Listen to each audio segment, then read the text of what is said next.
ಮಾಡಿದ್ರು. ಬೆಳ್ಳಂಬೆಳಗ್ಗೆ ದೇಗುಲಕ್ಕೆ ತೆರಳಿ ಪೂಜೆ ಸಲ್ಲಿಕೆ ಮಾಡಿದ್ರು. ಈ ವೇಳೆ ಶಿವಮೊಗ್ಗದ ಕಾಂಗ್ರೆಸ್ ಮುಖಂಡರು ಜೊತೆಗೆ ಇದ್ರು. ಲೋಕಸಭಾ ಚುನಾವಣಾ ಪ್ರಚಾರದಲ್ಲಿ ಶಿವಣ್ಣ ಫುಲ್ ಬ್ಯುಸಿ ಆಗಿದ್ದು, ಪತ್ನಿಯ ಪರವಾಗಿ ಭರ್ಜರಿ ಪ್ರಚಾರ ಕೈಗೊಂಡಿದ್ದಾರೆ. ಹಾಗಾಗಿ ಈ ಬಾರಿಯ ಶಿವಮೊಗ್ಗ ಲೋಕಸಭಾ ಕ್ಷೇತ್ರದ ಕದನ ಕುತೂಹಲ ಮೂಡಿಸುವಂತೆ ಮಾಡಿದೆ.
ಶಿವಮೊಗ್ಗ ಲೋಕಸಭಾ ಕ್ಷೇತ್ರದ ಕಾಂಗ್ರೆಸ್ ಅಭ್ಯರ್ಥಿ ಗೀತಾ ಶಿವರಾಜ್ ಕುಮಾರ್ ಅಬ್ಬರದ ಪ್ರಚಾರವನ್ನ ಮಾಡ್ತಾ ಇದ್ದಾರೆ.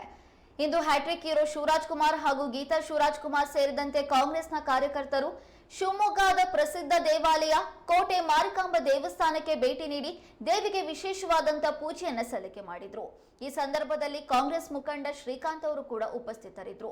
ಶಿವಣ್ಣ ಈಗಾಗಲೇ ಪತ್ನಿಯ ಪರವಾಗಿ ಪ್ರಚಾರ ಕಾರ್ಯದಲ್ಲಿ ಫುಲ್ ಬ್ಯುಸಿ ಆಗಿದ್ದು, ಪ್ರತಿನಿತ್ಯವೂ ಕೂಡ ಪ್ರಚಾರವನ್ನ ಮಾಡ್ತಾ ಇದ್ದಾರೆ. ಇವತ್ತು ಬೆಳ್ಳಂಬೆಳಗ್ಗೆ ಕೋಟೆ ಮಾರಿಕಾಂಬಾ ದೇವಸ್ಥಾನಕ್ಕೆ ತೆರಳಿ ದೇವಿಯ ಆಶೀರ್ವಾದವನ್ನ ಪಡೆದಿದ್ದಾರೆ.